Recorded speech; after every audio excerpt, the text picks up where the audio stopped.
El tema de los demonios se ha desvirtuado por completo. Se ha mezclado todo para confundir más a la humanidad. La religión se ha encargado de esta gran confusión. Han mezclado a seres venidos de otros mundos a este que se rebelaron en contra de quienes controlaban el planeta, demonizándolos. Tal es el caso de los mal llamados ángeles caídos, que no eran ángeles, sino alienígenas componentes de la corporación controladora que en su gran parte se encargaban de vigilar a los humanos esclavos. Después le han dado un significado malvado a la palabra demonio, cuando en su origen no era así. Los controladores son expertos en darle la vuelta a todo. Son maestros de la confusión, del engaño y de la desprestigiación. Pero el control mental es tan grande que cuando hablas de esto, los hipnotizados por la religión te tachan de satánico y desinformador.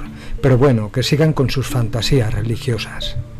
Existe mucha confusión con el tema de los llamados demonios. Dicha confusión la generó la religión. Se le ha llamado demonio a toda entidad interdimensional, pero ¿qué es realmente? ¿Y qué significa la palabra demonio? En religión, ocultismo, folclore, un demonio, del griego daimon, que se pronuncia demon, es un ser sobrenatural, descrito como algo que no es humano y que usualmente resulta malévolo. Sin embargo, la palabra griega original es neutral y no contiene una connotación necesariamente negativa en sus inicios para los antiguos griegos. Esto sucedió por la aplicación de la koiné en el helenístico y en el Nuevo Testamento en griego, del término daimonion, y más tarde se le atribuyó ese sentido maléfico a cualquier palabra afín que compartiera la raíz, cuando originalmente fue previsto para denotar simplemente a un espíritu o un ser espiritual. También se dice que puede referirse a personas con un conocimiento elevado, como los filósofos. En las religiones del Oriente cercano, así como en las derivadas de las tradiciones abrahámicas, incluyendo la demonología medieval cristiana, un demonio es considerado un espíritu impuro, el cual puede causar una posesión demoníaca y puede ser expulsado por el ritual del exorcismo. En el ocultismo de Occidente y la magia renacentista, una mezcla de magia greco-romana, demonología judía y tradición de Occidente y la magia renacentista, una mezcla de magia greco-romana, demonología judía y tradición cristiana, un demonio es una entidad espiritual que puede ser conjurada y controlada. En la literatura muchos de los demonios fueron ángeles caídos. Como con frecuencia se representa como una fuerza que puede ser conjurada y controlada, se pueden encontrar referencias a buenos demonios en Hesiodo y Shakespeare. En la actualidad el buen demonio es generalmente un dispositivo literario, por ejemplo el demonio de Maxwell. En el lenguaje común, para desacreditar a una persona se le demoniza o sataniza. Daimon es una palabra del griego antiguo para espíritu o poder divino, similar al numen o al genio de la mitología romana. El diccionario Merriam-Webster le otorga su origen etimológico a partir del verbo griego daiesthai, que significa dividir, distribuir. La concepción griega de un daimon aparece claramente en las obras de Platón, en las que se describe así a la inspiración divina de Sócrates. Para distinguir al concepto clásico griego de su posterior interpretación cristiana, se usa normalmente el término daimon o daimon en vez de demonio. El término griego no tiene connotaciones de maldad o malevolencia. De hecho, eudaimonia significa literalmente buen espíritu,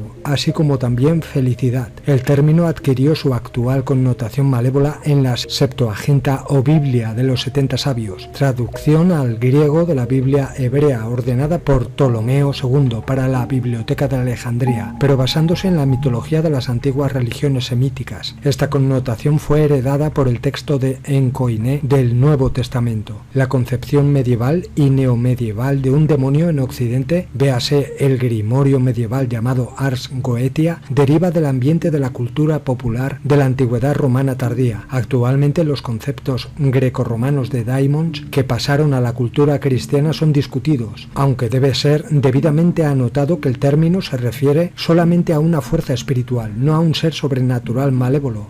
El daimon helenístico terminó por incluir a muchos dioses semíticos y del cercano oriente, como fue evaluado por el cristianismo. La existencia de demonios es un concepto importante en muchas religiones modernas y tradiciones ocultistas. En algunas culturas actuales los demonios son aún temidos por la superstición popular, debido en gran parte a los mencionados poderes de posesión demoníaca en criaturas vivas. En la tradición ocultista contemporánea occidental, epitomizada en la obra de Aleister Crowley, un demonio, como por ejemplo ejemplo, Choronzón, el demonio del abismo, es una metáfora utilizada para denominar a ciertos procesos psicológicos internos, demonios internos, aunque algunos consideran que pueden también ser tomados como un fenómeno objetivamente real. Algunos estudiosos creen que gran parte de la demonología del judaísmo, además de ser una influencia importante en el cristianismo y en el islam, se originó de una tardía forma de zoroastrismo y fue transferido al judaísmo durante la era persa. Según la mitología griega, los demonios eran seres humanos utilizados por los dioses griegos para llevar las malas noticias al pueblo. De ahí viene la asociación de mensajeros del mal. Por otra parte, los mensajeros o ángelos eran los que llevaban el mensaje entre los dioses. Estos eran considerados seres excelsos, ya que permanecían entre los gobiernos, montes de los dioses, y no se daban a conocer al pueblo. Los filósofos griegos de las corrientes socráticas, tales como Platón, discípulo de Sócrates, mencionaban que los demonios eran seres encargados de otorgar el saber y el guiar al ser humano, tal y como lo menciona Platón en la Apología de Sócrates, señalándolo como el hombre que siempre tuvo un daimon a su lado. Demonio también es un sinónimo de diablo y proviene del verbo griego diaballo, que significa, entre otras cosas, calumniar, falsear, mentir.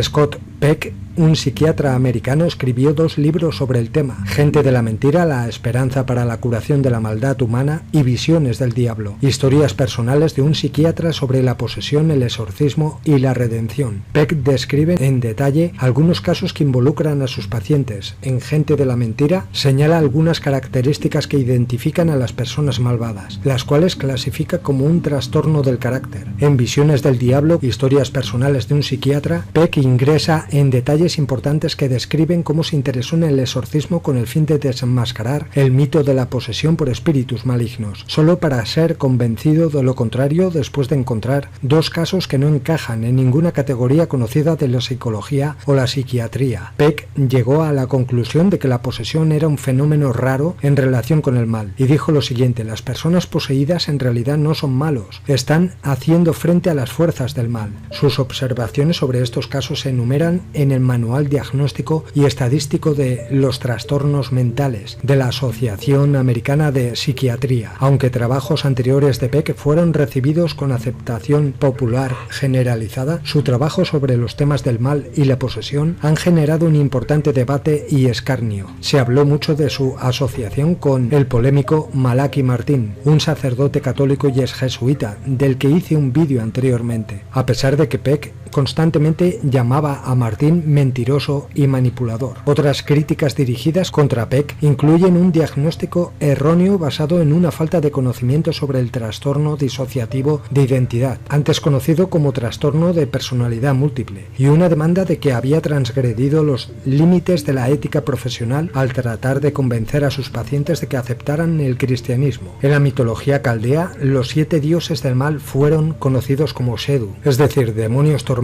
Ellos estaban representados en forma de toro alado, derivados de los toros colosales, utilizados como genios protectores de los palacios reales. El nombre de Shet asume también el significado de un genio propicio en la literatura mágica babilónica. A partir de los caldeos, el nombre Shedu llegó a los israelitas, por lo que los escritores del Tanaj aplicaron la palabra como dialogismo a los dioses cananeos en los 2 pasajes citados, pero también hablaron del destructor como un demonio maligno, cuyo efecto sobre las casas de los israelitas había de ser rechazado por la sangre del sacrificio pascual rociada en el dintel de la puerta y la puerta posterior. Un correspondiente talismán pagano se menciona en Isaías 57:6, en Samuel 24:16 y Crónicas 21:15. Al demonio que esparce la pestilencia se le llama el ángel exterminador. Hay indicios de que la mitología hebrea popular atribuye a los demonios de una cierta independencia, un carácter malvado propio, porque se cree que vienen no de la morada celestial de Dios, sino del mundo inferior. Los demonios hebreos eran los hacedores de daño. A ellos se les atribuye las diversas enfermedades, sobre todo cómo afectan al cerebro y las partes internas. Por lo tanto, existía el temor de Shabiri, literalmente resplandor deslumbrante, el demonio de la ceguera, que descansa sobre el agua descubierta en la noche y afecta a las personas con ceguera que beben de ese agua. También se mencionó el espíritu de la catalepsia y el espíritu del dolor de cabeza, el demonio de la epilepsia y el espíritu de de la pesadilla. Estos demonios se supone que entran en el cuerpo y provocan enfermedad, mientras abruman o se apoderan de la víctima, como si incautaran el cuerpo. Para curar dichas enfermedades era necesario sacar los demonios por ciertos encantamientos y rituales con talismanes, en los que sobresalían los esenios. Josefo, que menciona a los demonios como espíritus de los malvados que entran en los hombres que están vivos y los matan, pero que pueden ser expulsados por cierta raíz, fue testigo de un ritual en presencia del emperador Vespasiano y atribuye su origen al rey Salomón. Los que están en la Biblia hebrea son de dos clases, Seirim y Sedim. Los Seirim, seres peludos a los que algunos israelitas ofrecían sacrificios en los campos abiertos, son criaturas parecidas a los sátiros, se describen como danzantes en el desierto y que son idénticos a los genios, como por ejemplo Dantalión, el 71º espíritu de Salomón. Sin embargo, compárese a los tradicionales y autóctonos seres de los bosques de la mitología europea. Posiblemente pertenezcan a la misma clase el demonio Azazel, los demonios parecidos a cabras del desierto, el jefe de los Seirim y Lilith. Es posible que las gacelas y las ciervas del campo, por lo que Sulamita conjura a las hijas de Jerusalén para traerle de vuelta a su amante, sean espíritus parecidos a los faunos y similares a los Seirim, aunque de carácter inofensivo. El espíritu del mal que molestaba a Saúl puede haber sido un demonio, aunque el texto masorético nos dice que el espíritu fue enviado por Dios. Algunos Shedim benevolentes se usaron en ceremonias cabalísticas como el famoso golem de Praga, y los Shedim maléficos, Masikin, de la raíz que significa daño, fueron a menudo acreditados con posesión. Del mismo modo, un Shet podía habitar o deshabitar una estatua inanimada. Según algunas fuentes rabínicas, se creía que los demonios estaban bajo el dominio de un rey o jefe, ya sea Asmodai o, según el antiguo Agada, Samael, el ángel de la muerte, que mata con su veneno mortal y es llamado jefe de los demonios. Ocasionalmente algún demonio es llamado Satanás. La demonología nunca se convirtió en una característica esencial de la teología judía. La realidad de los demonios nunca fue cuestionada por los talmudistas y rabinos posteriores. Más bien se aceptaba su existencia como un hecho. Tampoco la mayoría de los pensadores medievales los tenían en duda. Solo los racionalistas como Maimónides y Abraham claramente negaban su existencia. Eventualmente su punto de vista se convirtió en la comprensión judía dominante. La demonología rabínica tiene tres clases de demonios, aunque apenas son separables uno de otro. Allí estaban los Sedim, los Mazikin, dañadores, y los Rujim, espíritus. Además de estos había Lilin, espíritus de la noche, Telane, sombra o espíritus de la tarde, Tijarire, espíritus del mediodía, y los Zafrire, espíritus de la mañana, así como los demonios que traen el hambre y que causan la tormenta y los terremotos. En el cristianismo, demonio tiene varios significados, todos ellos relacionados con la idea de un espíritu que habita un lugar o que acompaña a una persona. Si bien un daemon era benéfico o malévolo, la palabra griega significa algo diferente de las nociones medievales posteriores de demonio, y los estudiosos debaten el momento en que judíos y cristianos cambiaron el sentido griego para obtener luego su sentido medieval. Algunas denominaciones afirmativas de la fe cristiana también incluyen, exclusivamente o no, a los ángeles caídos como demonios de facto. Esta definición también abarca a los Nephilim, los hijos de Dios, descritos en el Génesis, que abandonaron sus puestos en el cielo para aparearse con mujeres en la tierra antes del diluvio. En el Evangelio de Marcos, Jesús echa fuera muchos demonios o espíritus malignos, de aquellos que estaban afligidos por diversas enfermedades. El poder de Jesús se demostró muy superior al que tenían los demonios sobre las personas que poseían, liberando eficazmente a las víctimas que estaban sujetos a ellos, echándolos fuera y prohibiéndoles regresar. Jesús también le dio este poder a algunos de sus discípulos. Los demonios eran expulsados mediante la fe y por la pronunciación de su nombre. Hay una descripción en el libro de Apocalipsis de una batalla entre el ejército de Dios y los seguidores de Satanás, y su posterior expulsión del cielo a la tierra, los cuales vagan por su superficie haciendo la guerra a los seres humanos, en especial a los creyentes en Jesús. A principios del siglo V, Apuleyo de Agustín de Hipona es ambiguo en cuanto a si los demonios se habían demonizado. También declara que los bendecidos se llaman en griego eudaimones, porque son almas buenas, es decir, decir, demonios buenos, confirmando su opinión de que las almas de los hombres son demonios. La Iglesia Católica enseña que los ángeles y los demonios son seres reales y personales, de carácter absolutamente espiritual, no solo representaciones simbólicas de fuerzas naturales o tendencias psíquicas humanas. Los exorcistas de la Iglesia Católica enseñan que los demonios atacan a los seres humanos de forma continua, pero que las personas afectadas pueden ser efectivamente curadas y protegidas por el rito formal del exorcismo. Sobre la base de las pocas referencias a los demonios en el Nuevo Testamento, especialmente en la poesía visionaria del Apocalipsis de Juan, los escritores cristianos apócrifos del siglo II en adelante crearon un tapiz más complejo de creencias acerca de los demonios, que fue en gran medida independiente de las escrituras cristianas oficiales. En varios momentos de la historia cristiana se han hecho intentos para clasificar a estos seres de acuerdo con diversas jerarquías demoníacas propuestas. De acuerdo a la demonología cristiana, los demonios fueron castigados eternamente. Cuando estos híbridos, Nephilim, murieron, dejaron sus espíritus desencarnados vagando por la tierra en busca de descanso. Muchos textos históricos no canónicos describen en detalle esto último y sus consecuencias. Esta creencia se repite en otras grandes religiones y mitologías antiguas. Los cristianos que rechazan este punto de vista atribuyen la descripción narrada en Génesis 6 acerca de los hijos de Dios como correspondiente a los hijos de Set, uno de los hijos de Adán, que se habrían juntado con las hijas de los hombres, tal vez las descendientes de Caín. Hay algunos que dicen que el pecado de los ángeles fue el orgullo y la desobediencia frente a alguna prueba suprema que Dios les puso y que no pudieron pasar. Algunos teólogos han propuesto la adoración a Jesús, hombre, en visión, una criatura que ellos consideraron inferior, pecados que causaron la caída de Satanás y sus seguidores. La mitología preislámica no diferencia entre dioses y demonios. Los genios o jinns son considerados como divinidades de rango inferior, con muchos atributos humanos. Comen, beben, procrean, a veces también con seres humanos. Los genios huelen y lamen cosas y tienen gusto por los restos de la comida. Por lo general rondan ruinas, desiertos y lugares abandonados, sobre todo en los matorrales, donde transcurren las bestias salvajes. Los cementerios y lugares sucios son sus moradas favoritas.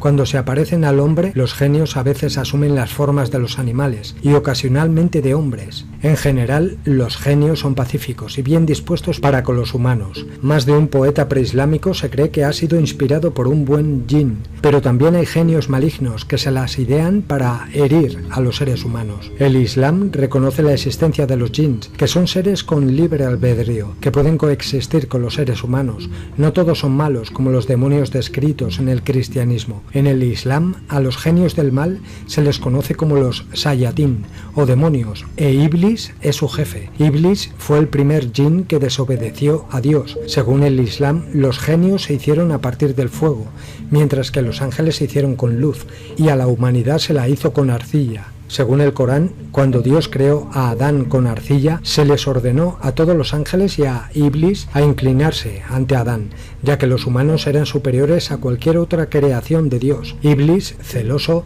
afirmó que no eran los humanos las creaciones superiores, sino los genios, los jinns, ya que estos eran de fuego y los seres humanos de arcilla, y desobedeció a Dios. Iblis no podía soportar esto, y se negó a reconocer a una criatura hecha de barro. Dios, por lo tanto, condenó a Iblis a arder en el infierno. Iblis pidió tregua hasta el día del juicio final, día en el que prometió destruir a la humanidad y negar la existencia de su creador, Alá. Alá respondió diciendo que Iblis solo sería capaz de engañar a los creyentes deshonestos y advirtió que Iblis y todo aquel que le siguiera sería castigado en el infierno.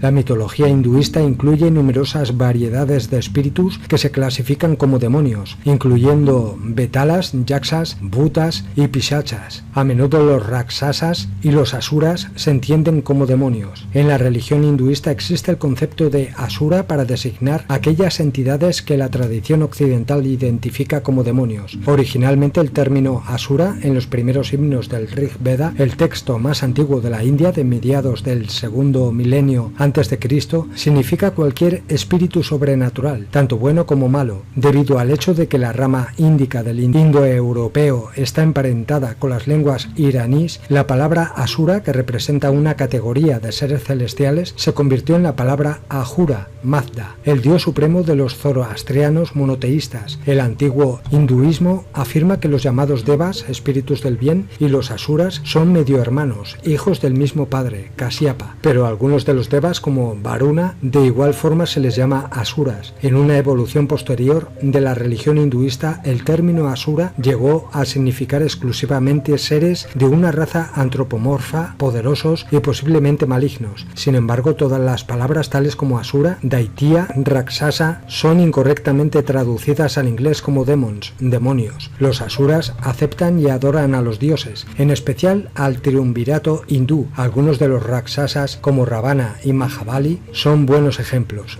A menudo la contienda entre asuras y devas es simplemente una cuestión de política. Los devas son los encargados del ordenado de los reinos del poder y la inmortalidad que los titanes y los dioses les otorgan, y además de eso siempre se esfuerzan por alcanzar a los dos. Los asuras suelen alcanzar o mejorar sus poderes sobrenaturales a través de la penitencia a los dioses y de hacer la guerra a los devas con competencias. A diferencia de la noción cristiana de los demonios, los asuras no son la causa de la maldad y la infelicidad de la humanidad. La infelicidad de los seres humanos, según el hinduismo, es por nuestras propias acciones, el karma, o debido a la ignorancia continuada de Brahman. La realidad no cambia. Los asuras, en su caso, son engranajes de la rueda del karma. No están fundamentalmente en contra de los dioses, ni intentan hacer caer en tentación a los seres humanos. De hecho, los asuras, al igual que los devas, adoran a los dioses del hinduismo. A menudo se dice que muchos asuras han recibido favores de alguno de los miembros de la Trinidad hindú. En las escrituras hindú, los asuras piadosos y más iluminados, como Prahlada y Vibhishana, no son raros. Prahlada incluso dice que la iluminación está asegurada a todo su linaje. Todos los asuras, a diferencia de los devas, se dice que han nacido de los mortales, aunque estos cada vez se esfuerzan más para llegar a ser inmortales. Mucha gente interpreta metafóricamente a los asura como dispositivos simbólicos o como manifestaciones de las infames pasiones en la mente humana. También hubo casos de asuras hambrientos de poder que desafiaron varios aspectos de los dioses. La idea del demonio en la cultura occidental ha variado con las corrientes religiosas y filosóficas de cada época. La concepción más extendida en Occidente es la judeocristiana, según la cual los demonios son espíritus del mal con la potestad de poseer a seres humanos. El apologista del siglo III, Orígenes, señala además que son los malos espíritus los que producen las pestes y las malas cosechas, tormentas y calamidades semejantes. Para el cristianismo en particular, los demonios son espíritus inmundos, esbirros de Satanás, príncipe de este mundo y enemigo declarado de Dios y de sus ángeles. Se identifica a Satanás como el ángel caído que se rebeló contra Dios. El tema de los demonios se ha desvirtuado por completo. Se ha mezclado todo para confundir más a la humanidad. La religión se ha encargado de esta gran confusión. Han mezclado a seres venidos de otros mundos a este que se rebelaron en contra de quienes controlaban el planeta, demonizándolos. Tal es el caso de los mal llamados ángeles caídos, que no eran ángeles, sino alienígenas componentes de la corporación controladora que en su gran parte se encargaban de vigilar a los humanos esclavos. Después le han dado un significado malvado a la palabra demonio, cuando en su origen no era así. Los controladores son expertos en darle la vuelta a todo, son maestros de la confusión, del engaño y de la desprestigiación, pero el control mental es tan grande que cuando hablas de esto, los hipnotizados por la religión te tachan de satánico y desinformador, pero bueno, que sigan con sus fantasías religiosas.